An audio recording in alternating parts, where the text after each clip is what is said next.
Just what exactly is a grand ultimate fist? And why are all those people moving so slowly in the park? That's next on Green Country Perspectives.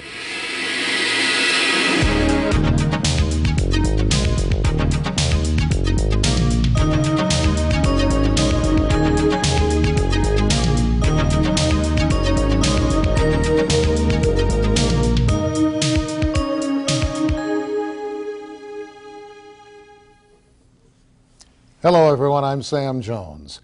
Tai Chi is a Chinese martial art with a long history. Now, you may have seen its practitioners in a park or on television moving in slow, graceful movements. Well, it may look like a dance, but it's not. It's a fighting style which, ironically, has very powerful healing benefits.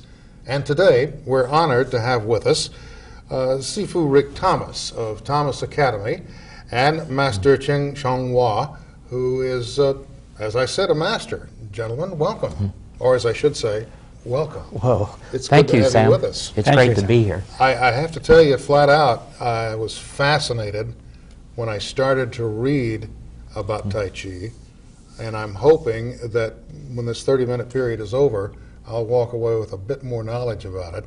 So why don't we just start at the top? What is Tai Chi?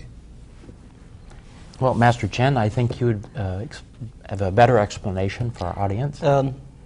Very briefly, Tai Chi is a Chinese martial art, and it's an exercise system.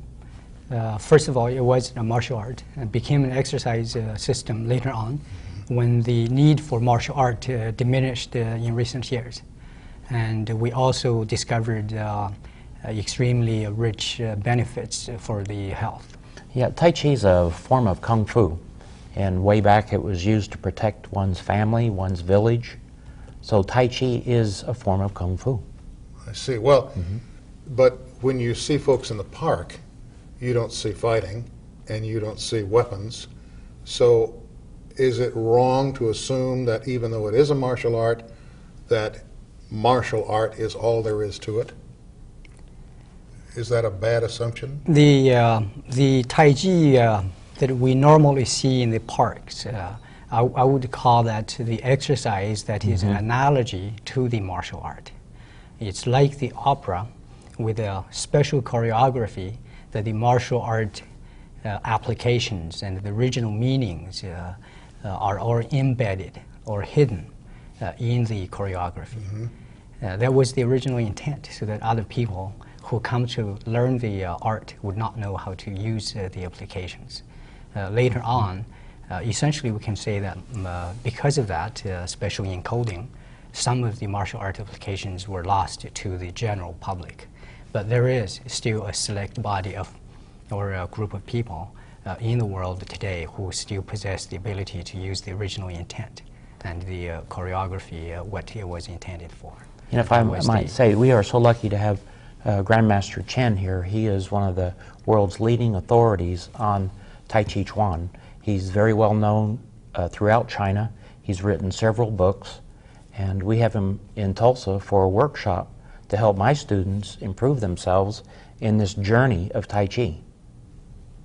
You mentioned earlier, Sam, something about what do we call this uniform? I said it's a uniform. Yeah, I walked by, I said, no, what do you call those? And you said uniform. Well, very interestingly is that in olden times, a master would put on the silk flowing robe or uniform like this to disguise his movements, because he didn't want the bandits or the bad guys to see what he was practicing to defend his family or village with. That brings us to another point. Tai Chi is part of the internal system of martial art. In China, martial art is divided into internal and external. So roughly speaking, internal means everything is done inside you. So from the outer appearance, your opponent or your enemy cannot